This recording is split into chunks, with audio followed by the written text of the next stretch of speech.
my mom said she called me on Saturday and she goes, did you know that Taylor Swift and Travis Kelce got married yesterday? And I said, yeah, I did know. I did know. She goes, okay, well, I'm just making sure. I was like, thank you. I appreciate it. I think that's very sweet of her. It was very sweet.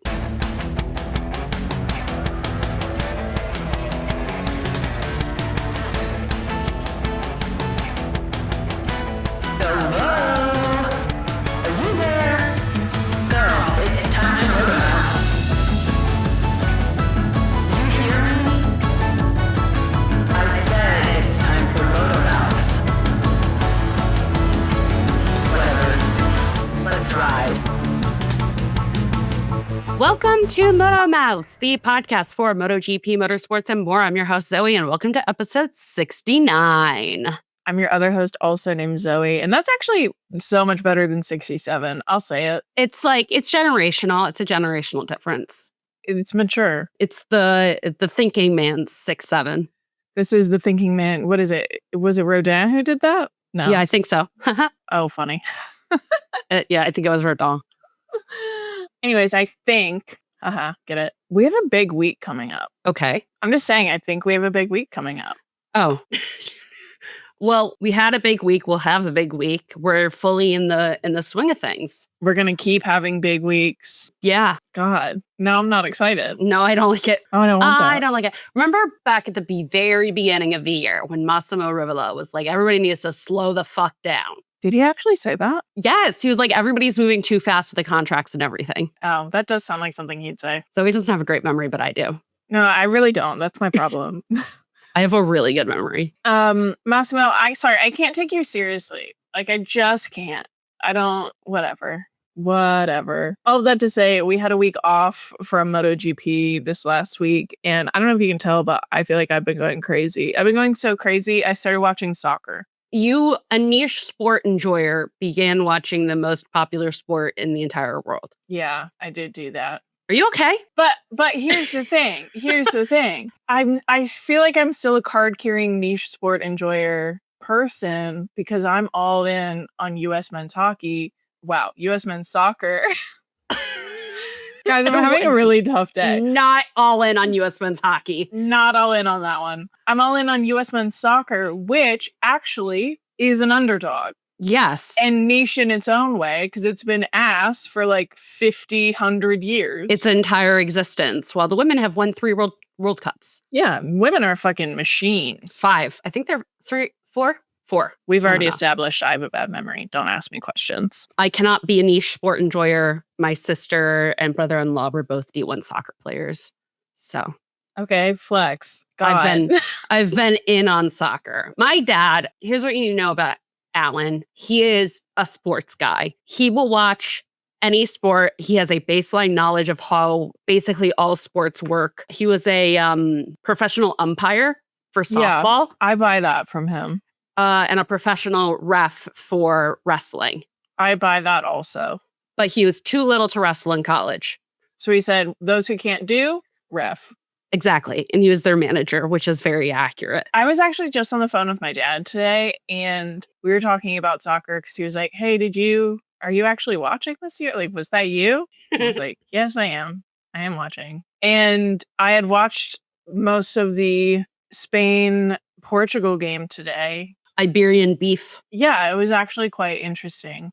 Because I watched Mexico-England the other night, and I don't know if you know this, but different teams play differently. I did know that. So it was interesting just to watch like 4 different teams like kind of back to back. And I mentioned to my dad, like, I'm watching this, and he goes, yeah, like I really just wish the Spain-Portugal game had gone on for longer, and then they'd have 30 extra minutes of running around, and then by the time we potentially get it through on Belgium, they'd be really tired. And I was like, what are you talking about? I didn't know you had opinions like this. Yeah. News to me. But thank God, MotoGP is back. I feel like I can breathe again. It's not 800 degrees in Chicago anymore. We're back in a big way. Yes. First things first, when I say we're back in a big way, we have a lot more contracts to talk about. It's contract time. Contract time. It's contract time, you guys. Top of the docket. Alex Marquez and Fabio Giannantonio have been approved to KTM, their factory team. It is all official. Everybody signed on the dotted line. I hate this. Don't they have beef? Well, they were teammates at Gresini. Didn't Diggia once call Alex like an extremely dangerous racer? Or was that Frankie? Again, I don't remember. Someone definitely did. I feel like it was Diggia. Yeah. Which again always just brings up the conversation of Alex constantly being judged like on par and because of and in spite of Mark. So, we could talk about that forever, but we won't. They've been teammates before. They're going to be teammates again. I am honestly, it's going to be like and this is a personal take, like I'll be honest. On our personal podcast? On my close personal podcast, my hot take is watching KTM in 2027 is going to be really tough because it is going to be at the same time for me an epic hate watch, while also like my hopes and dreams for Alex Marquez like dying in a fire. Yeah, like I'm happy he's getting his bag. Exactly. This is like the thing that I think with as well. It's like, I'm really happy that is going to a factory team. I'm really happy that Alex is going to a factory team, but at what cost? Yeah. They're getting their bag, and I have to applaud them for that, but that's about it. Yeah, that's the end of that sentence. Still on the KTM train, Tech 3 seats are still open and empty. We basically have confirmation that Tech 3 is booting everybody out. Tech 0. Tech 0. Tech 1, actually, if we're doing real math, because there's only 2 seats. Tech 1. Tech 1. The current likelies for people to fill those seats are Maverick Vinales, which is like fucking funny because he's still there. So I'm like, I don't know. Are they going to boot him out and then put him back in? I think they could do that because I feel like they would be interested in humbling him. Yeah. Another likely is Luca Marini. You know that I would be down for that because I want that boy to stay employed. Yeah, I wish he would still be at Honda, but... Listen, I think his record at Honda is useful to KTM. Sure. Put him on the bike. There are also some rumblings that Senna Aegis and Manu Gonzalez from Moto2 are being scouted. Manu Gonzalez, I will say, the last couple of months has been really just showing up and showing out. He's actually been showing up and showing out for a couple of years. And it's kind of fucking crazy that he never got like an invite up into the premier class. And the last couple of months has really been driving that point home. So I could see Tech 3 looking at that and saying, maybe we go there. And Senna Aegis is really great and really fast. So who knows? We'll find out at some point. The other big news, kind of as a result of that, Danny Holgado and Joan Mir are both going to Gresini in 2027. Joan Mir will be on the factory bike for Gresini. And then Danny will be on the bike that's a year later. Danny, I am pleased to announce, is another Markling. I believe I remember this. Mm-hmm. So I think back in the day, Danny and Max Marquez were teammates. I think it'll be exciting. It'll be another Markling on the grid. I love that. I need them to outnumber them. Build the army. Yeah. And I think it'll just be fun to have Mark have a lot more friends, even if they are like his little babies. His little babies. That he is going to be excited to like destroy stomp all over. And they're going to be excited to be stomped all over. Like, that's what the fun part is. Yeah. Like when Diogo got Mark to sign his overtake. Yeah, it was really cute. And Mark wrote "kiss my ass" or something like that. Like, and asshole. It was really cute. And it was really great. They're just like that. Yeah. That's how they show affection. Yeah. Danny's comments were very, very cute about this whole thing. Because obviously, I think Gresini is such a great place for these two racers to have landed. Because Joan Mir has been coming off of 3 years in which the fact that he is alive is a miracle. Literally. And Danny being a rookie, Gresini is such a soft place to land for both of them in different ways. It's giving Danny Rick a V-carb. Kind of. Where Danny Holgado gets that like support and kind of like a really lovely team that is there to like support him and help him grow. And then Joan Mir gets to be like on a bike that's much decent. Better than a bike he's been on for years, a team that is supported by the factory exponentially so, a team that is an expert and a team that is so family and like fun oriented. Yeah. I think it's a great place for both of them. Do I really care that much about Joan Mir? No. Am I still happy for him? Yes. Mirepoix. My guy Mirepoix. Danny has described this as literally the dream of my life. Oh. Doing it with a team like this makes it even better. So he said, I know it won't be an easy journey, but I'm fully ready for whatever comes next. Oh my God. And then, do you remember when Carlos Sainz left McLaren for Ferrari and they had that really fucking cringe, like, take care of our boy kind of thing? Yeah. I'm going to sound like a hypocrite, Okay. but Gresini did something like that. Okay. And I think it's very cute. So they released a statement, and Nadia Padovani, who's like the team owner and runner, said, Alex, it's truly hard to let you go. We've shared emotions, growth, and moments that I will carry in my heart forever. I'm proud of the man and the rider that you are. But before we say goodbye, there's still one more chapter to write together. Let's do it with the determination that has always set us apart. Stop. Like, oh, I'm actually going to cry.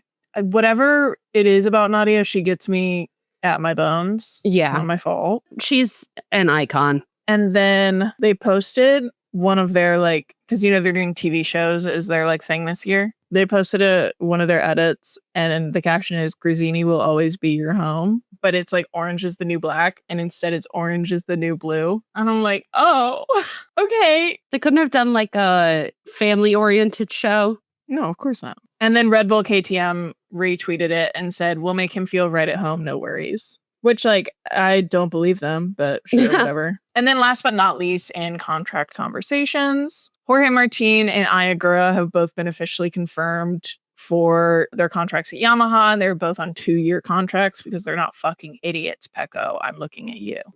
I think with the Yamaha deal, it's very interesting because if it were literally any other team or Yamaha had like any other results in the last couple of years, I think it would actually be perfect for everyone involved because Jorge Martin, if we believe what he says, wants to go to a team where he can like be the team leader, build everything, bring a team like back into contention. If Yamaha was any better or was anywhere near Honda is right now, I feel like that'd be a legitimate potential outcome, but they're not. And also, I don't really believe in the power of Jorge Martin's development capabilities. I've yet to see them at all, ever, once. He's been jumping. And 2, I don't think he has, to your point, he's been jumping. I don't think he has it in him to be part of a long-term project. And on the other hand, I think for I going to a Japanese manufacturer factory team is perfect. Like Yamaha specifically said, we're so excited to have a Japanese rider on our factory team. It's great for them. It's great for I hope he's getting that bag. Maybe 2 of them.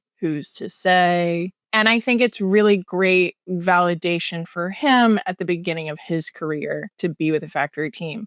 Problem is, the factory team he's with is ass. But also, who's to say that, right, they're abandoning the V4 engine. We're also going to a new reg cycle. Who's to say that they will continue to be ass? And if somebody's going to develop the bike, I think he's a smart kid who knows what he likes and knows what he needs. He's very detailed and methodical. We know this. So I'm not all I'm saying is that the Yamaha thus far that it's coming out in 2027 has not gotten rave reviews. Sure. But he's also not riding it. The people who are riding it have been riding it. Because remember, Yamaha has like brought it out. Not the like 850 version, but long story short, it's not getting rave reviews. So I'm a little nervy, but we'll see how it goes. We'll see. That's all we can do. I'm happy I's getting his bag. I think, the crux of the issue. All right. And now that's the end of contract commentary for this week. Thanks for coming, you guys. We'll be back next week with more batshit news. Probably, as always. In other MotoGP news, this last weekend was like the World Ducati week. So they had their race of champions. Do you remember in 2024 when they did this and Marc essentially crashed Nicolo Bulliga out and everyone was like really up in arms and it was a whole thing? No, I was not into MotoGP then. Whoa, crazy. Well, now you're here and that did happen. Okay.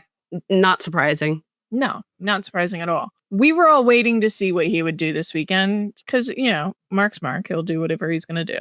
Marc did not give a fuck this weekend, but the way it presented was very different. It gave, he's clocking in and he's clocking out. Yeah, it gave I need my attendance like to be marked off, but that's it. It's pass fail. He, I think, qualified in like P12 or something. I don't know. It's a weird, like, bullshit kind of race. Where were they racing? Somewhere in Italy. I don't know. Lozano, maybe. And the only verb I can use to describe the behavior of Marc during the Race of Champions is he trundled around. There was no urgency. He poodled. Yeah, poodled is a great word. One theoretically could argue that using dick around is a great use. Just moseyed. Moseyed. Moseyed is a great one. At one point, the guy in front of him, I don't know who it was like slow enough that Marc came up behind him and kind of like half-assed an overtake. And it's like, God, I have to fucking overtake. Ugh. And the guy took it back. And Marc goes, fine. Keep it. Marc was giving everyone an example of what it would look like if F1's regulations came to MotoGP. He said, see and be afraid. Nicola Bulega did actually win the Race of Champions this weekend, which I think is good for him. He's trying really fucking hard to get on the grid this year. And he's essentially like sweeping the field in World Superbike right now. Well, so there's a space open at VR46. We'll see. Update on Johan Zarco. He does not need surgery anymore. Secret third thing is if you wait for surgery long enough, you might not need surgery anymore. I don't know if you guys heard about this. The U.S. medical system really wants you guys to hear about this. They're really big fans of this. Yeah. This one. They love this one. Actually, I think that's more like British medical systems. In America, they want you to do it right away and charge you a lot of money for it. No, America, they want to charge you a lot of money and then maybe you don't even get the surgery. Let's be clear. That's true. They're going to charge you a lot of money to have a doctor say, why don't you wait? And then we'll see. Johan Zarco is planning to be back on the grid in September. And I'm counting down the days. I really am. Jojo, we need you. We need you now. When the world needed him most, he vanished. Into a hospital in France. Speaking of injuries, Gresini won't be replacing Firmin Aldeguer this weekend because remember, he has his little vertebrae issue. Yeah, and his thoracic spine. They won't be replacing Firmin this weekend because, oh no, Michele Pirro crashed recently and has a minor arm injury. Oh my God. I know, truly. When it rains, it pours. Literally. And then last but not least, we need to do our Sachsenring predictions. Oh my God. Okay, I'll go first. Marc Marquez P1, shock of all shocks. I'm going to do a Marco Bezzecchi P2, a Ayagura P3, and I'm going to go for a fail king of Jorge Martin. Interesting. Okay. I'm also going for a Marc P1. I am going for an Ayagura P2. Ooh. Pecco P3. Okay. Marco Bezzecchi fail king. I guess we'll see.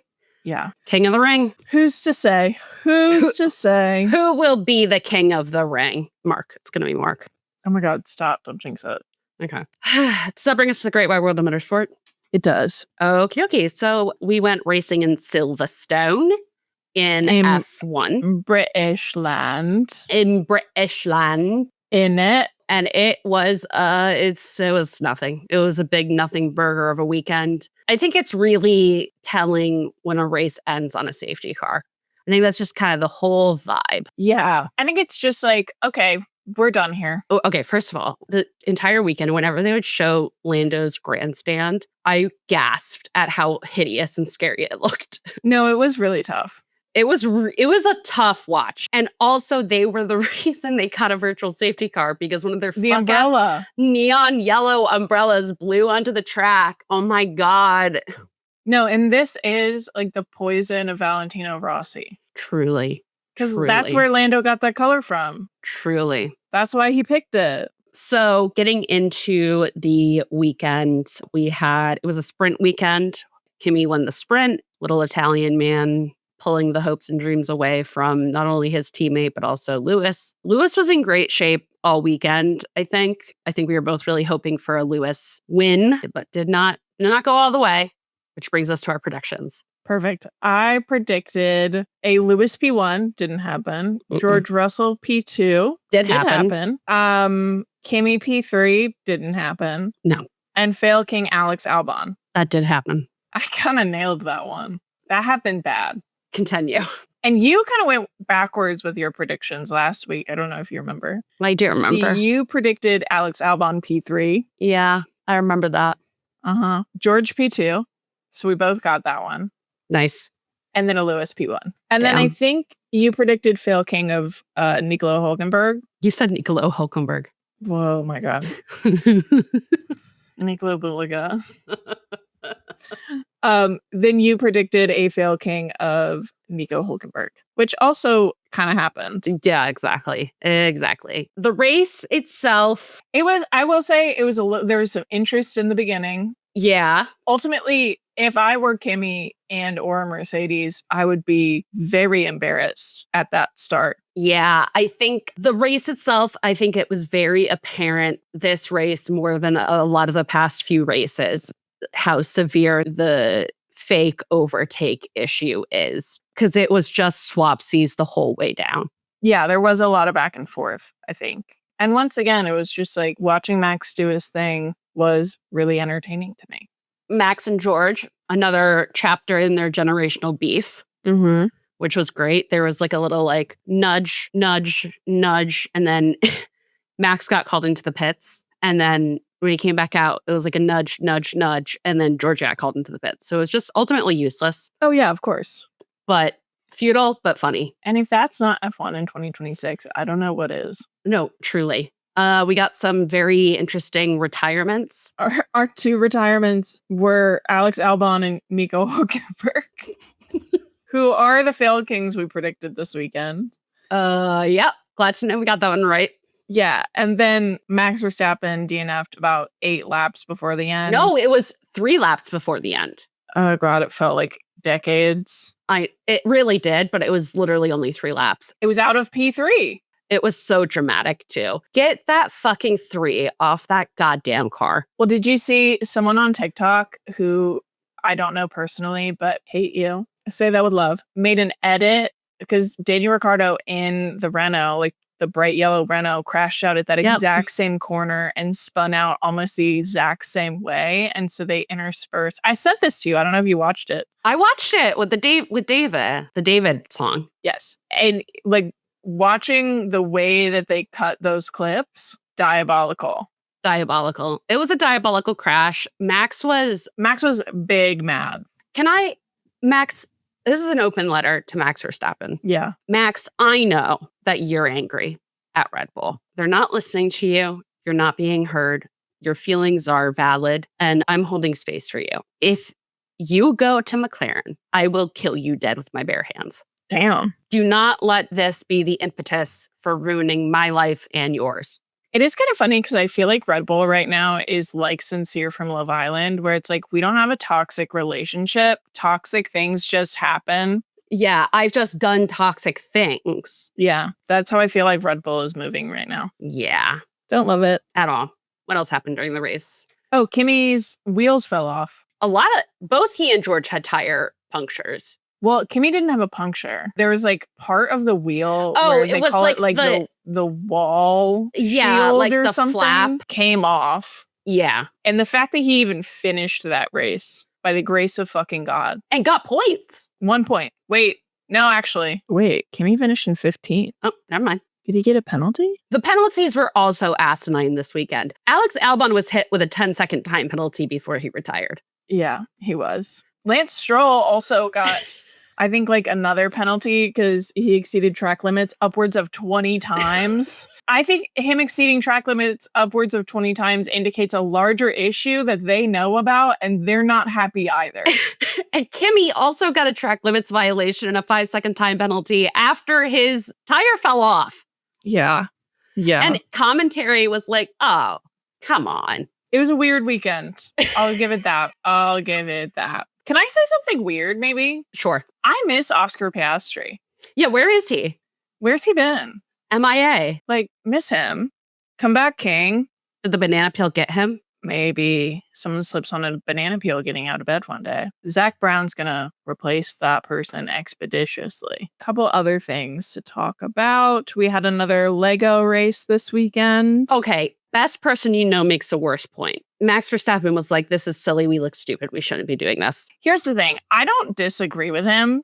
I was thinking about this. Obviously, like the original partnership of Lego and Formula One happened in Miami last year. And it was one of those moments where it was like very clearly a brand orchestrated moment that everyone hoped would kind of pop off, but no one knew that it would. And that energy is very key in these kind of moments, because to then try and replicate it sucks all the joy out of it. And that's the problem. It's not replicable. Because you can't replicate a flash in the pan like that. No. Even if it's the same brand, it's the same concept, it's the same athletes, it's the same fucking thing. And even allows for something slightly different, which is that they all had their own carts. And they were explicitly bumper cars. And it's funny because Max is so funny with this kind of stuff because I don't believe him. Oh, no, fully I don't believe him. Because he has so much fun with this kind of stuff. Yeah. Like, look back at him in Vegas being like, I fucking hate this place. Singing Viva Las Vegas and putting on his stupid glasses. He loved those glasses in the Lego Vegas, like, Chevy. Track. Yeah. Which also, by the way, I think it's just too much Lego. Like, we're getting a lot of Lego. It's a lot of Lego. And I like Lego as much as the next girl, but that's the other thing from like a brand perspective. You guys are getting oversaturated in this one specific market, and I would be concerned. You know where I don't mind Lego? At Fun Academy. Yeah, I fucking sponsor people. Speaking of Lego, Lewis also had some things to say. What did Lewis have to say? I thought this was a really interesting perspective. I love that this is what Lewis was saying about it, because Max's point was we all look like clowns. We're professionals. And that's why he didn't really want to do it. But Lewis specifically said, kind of joking, he was like, it's the most dangerous part of the weekend. Obviously, it's not. He's joking. So I don't know whether or not I'll be in the Lego car this year. And then whoever was talking to him kind of pushed. And Lewis said, there's not really much to say about it. That's something I need to take offline. Which, like, you're talking person to person right now, but I understand your point. And the Telegraph reported that drivers are more and more frustrated about the requirement to do like more media and marketing appearances without being paid for them. Okay. So Lewis said that he wouldn't do it. Ferrari confirmed that he is doing it. But it's like the larger issue is implied to have been payment concerns. Well, good news. You guys have a union. This is the issue. And I think it's a great point. Because Lego, I am positive, has paid the FIA for the opportunity. And I'm sure from like a legal perspective, they're paying for any time they use the likeness of these drivers. Uh-huh. But that does not mean that they're paying the drivers for their time. And that, I think, if I were to guess, is probably Lewis's sticking point. But also, like, what does that mean on a Grand Prix weekend? What do you mean? To be paid for your time, like they're not hourly employees. Yeah, but most of the Grand Prix weekend is spent with either their team who pays their bills and pays them to be there the whole weekend. This is true. And any other like company event that they do is paid for by a sponsor. So they're not getting any kickback from this is their issue. Yes, they're not getting paid for this, is my guess. But I want to make that distinction. It's not that they're not getting paid for the time. They are being paid for their time. They're not getting Grand Prix. paid by Lego. That's but they're the not problem. getting the kickback from Lego. That's the problem. Because when they do sponsor events, for example, in my own personal experience, Marriott Bonvoy is a sponsor of Mercedes. I don't think it's a title sponsor, but it's like a immediate second tier. That is a direct sponsor of the team that employs drivers. At the time, Lewis was Mercedes driver. When Marriott Bonvoy has a contract with Mercedes, the way that that contract works is that they're purchasing time from the athletes. And that all works itself in somewhere. And when it comes to like salary conversations, the problem is my guess, and again, this is my guess, is that Lego is not purchasing the driver's time from their teams. It is purchasing that time from the FIA. Yeah. And the FIA is not essentially dispersing the salary to the rest of them, is my guess of how they're it's not going. getting the trickle down. Yeah. Yeah. I think it's a reasonable concern, but also seems like nothing fucking happened. So it's like, Lewis, come on. I mean, yeah. Put your money where your mouth is. It was really funny to see him be so successful the last couple of weeks, like have great results. And a bunch of Brits on Twitter were like, so you love it so much in Silverstone, but you don't pay any taxes here. Interesting. Tea. Exactly. But what else do we have to talk about? Aside from race weekend stuff, I want to kind of talk shit about Will Buxton a little bit. Can I start with something that's completely unrelated to what you want to talk shit about that I want to talk shit about? Yeah, of course. Okay, so I don't know if you guys know, but it was a kind of a big weekend for the United States of America. We had a birthday. We turned 250. We don't look a day over 1865. Totally. IndyCar, coincidentally, had a race in Mid-Ohio, which is a great American event, really great to be racing in classic America, Ohio, on the 250th anniversary of the Declaration of Independence. So tell me why Will Buxton did the intro to the weekend, talking about patriotism in the United States of America and what a great weekend it is to be racing and patriotism in America and family values and all that stuff on the 4th of fucking July. Yeah. Yeah. That was a tough one. What are we doing? What are we doing?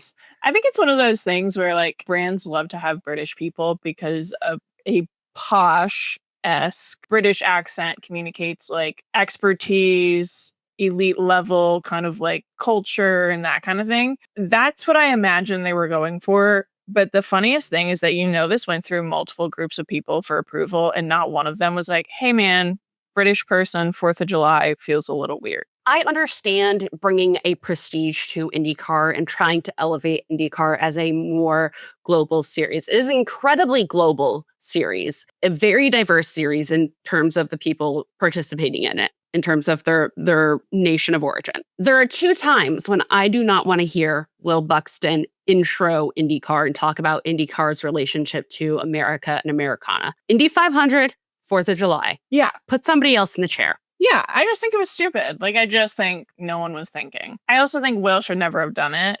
And I think Will's not that stupid. So I think he should have known he shouldn't have done it. But whatever. Whatever. I shouldn't have to hear a British accent on the 4th of July. I do kind of agree with that. Like, I'm sorry. So now you're shit talking. Oh, Will Buxton has like a habit of doing this. He's so annoying. And I will say it has been nice that like since he's moved to IndyCar, we haven't had to deal with this too much. But Will Buxton earlier today tweeted, hearing a big announcement is on the way before the end of the day. If it's what I think it is, it's absolutely massive. Critical context to this is that Will moved over to IndyCar and kind of was like, I'm now an F1 fan. I feel like he communicated somewhat effectively. He is not in the F1 reporting game anymore. He is out. He watches the sport. He knows people in the sport. He is not boots on the ground reporting on F1 anymore. I don't think that really stuck to people. No. So this tweet hit the timeline like a fucking nuclear bomb. And everyone's thinking, wow, the last time Will tweeted something like this was when Lewis went to Ferrari. Problem is, when he tweeted that, he was an F1 correspondent. Mm-hmm. Now he isn't. So then it turned into a larger conversation of like, well, then it's probably IndyCar. And people being like, why would he talk about IndyCar as if it's massive and like big announcement? It's going to change everything.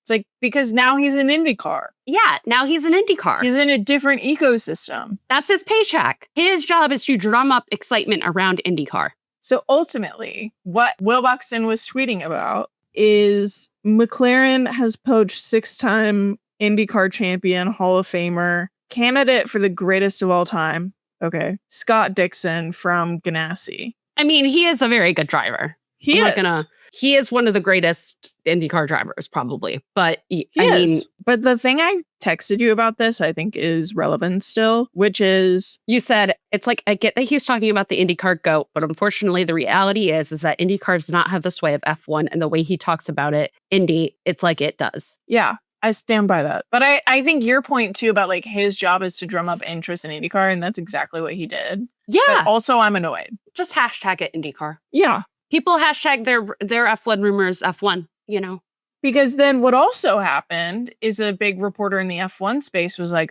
I'm also hearing something crazy. Which they're just bullshitting. And it's like, they're just bullshitting and they're jumping on this. And it's called newsjacking, my friends. Is it? Yeah. Wow. The concept of newsjacking is like when something happens in the news and then you hijack it to tie it to what you want to talk about. When you jack it off. Yeah. No, that's not what I said. Anything else? More and more Max rumors. Hate it here. Don't like it. Not having fun. All direct quotes from Max Verstappen and also me. Me as well. So we'll see. I don't wanna. I'd rather not. But the crazy thing is that all reports suggest that Mercedes has said no to Max, and McLaren has also kind of indicated no. So now the emerging crazy rumor is that he's going to Cadillac with Christian Horner as team principal and Checo Perez as his teammate, which fucking right. That didn't work out last time. That is the funniest shit I've ever heard in my entire life. Like, I don't even know what to say. Like, that is such a jokes. You're joshing. You're joshing me. You're joshing me. Oh, we didn't even talk about Charles. Love you, baby. Sorry. He won. He won, and he needed that. He needed that bad. He really needed that. He was veering on grippy socks. Yeah, it was getting tough. It was getting real bad out there. So good for him. Happy for him. And honestly, maybe this is the best outcome because all of the like news articles and front pages about Charles winning Silverstone were Prince Charles. Great. And I'm like, yeah. Least problematic Prince Charles. New fave Prince Charles hit the timeline. But I didn't have an old fave. Well, that's what I mean. Now a fan of Charles. Yeah, now a fan of Prince Charles from Monaco. That brings us to the grid as ... which for the uninitiated is a moment in our podcast where we categorize a handful of riders and drivers across the great wide world of motorsport as a person, place, thing, concept, idea, and in honor of our close personal best friend Taylor Swift getting married at the world's biggest stage, world's biggest arena. And much like her idol and very similar celebrity Elizabeth Taylor, we are going to do the grid as songs from the life of Showgirl, an album I enjoyed and Zoe didn't. I really didn't. So I'm actually wearing my Elizabeth Taylor shirt right now. There you go. Thematically appropriate. So would you like to go first? I would. First is The Fate of Ophelia is Pekka Bagnaia. Oh, yeah. Because like all he needed was someone to save him from the fate of Ophelia. Yeah, because he was heading down a dark path. Suicide in Lake is very... Let's keep him on dry land. Yeah. That's all I'm saying. Yes. Actually, do you remember like 2 years ago when MotoGP did their There Can Only Be One series? And one of the episodes with Pekka was him just standing in the ocean. Yes. His sad Eeyore photo. And he was like, I need to go find a new dream. I love him. It's so sad. In related categorization, I guess, Massimo Rivola is father figure. Okay. Because he runs the Aprilia Trackhouse ecosystem like a mafia don, not unlike Taylor Swift approaches her subset of the industry. Yeah. Eldest daughter, obviously Mark, obviously. But also Alex, because there's a level of like Mark being crazy, Alex having to be normal for Mark and their relationship that is very compelling. And then canceled is Jorge Martin. Yeah. I just think that makes sense. I agree with you. My turn? Yeah. I think that Wood is Marco Bezzecchi. And also McLaren, lest we not forget their planks. Yeah. Actually, Romantic is about George Russell and Max Verstappen, like it just is. Wait, that's really good. And Max is like, have we met? No, literally. Literally. I was going to say that father figure was about Max, but from the other side of it, where he's the one reclaiming his kingdom. You know, there's like the father figure at the beginning of the song, and then the protagonist becomes the father figure. He's becoming the father figure. I see your point. I just don't feel like Max gives father figure. I think he gives more princess, you know? I think that Fernando Alonso is Elizabeth Taylor. He's old. Old, but also dramatic. Yeah. If anyone's going to cry their eyes violet, Elizabeth Taylor. Tell me for real, do you think it's forever? Been number one, but I've never had two. Sure. Yeah. Last contribution, I think Joan Mir is Opalite. New lease on life. Yeah. Now this guy's Opalite. I think Charles Leclerc is wish list. Yeah, he's struggling. He needs something. He's got a wish list. Yeah. Great. Nailed it. Nailed it. All right. Well, that brings us to the end of the pod. Make sure to like, share, rate, review, subscribe to, comment on, engage with any and all of the above to help us grow. We really appreciate it. And then come hang out with us on Instagram, TikTok, Threads, and YouTube. Let's keep chatting soon. Okay, bye. Okay, bye.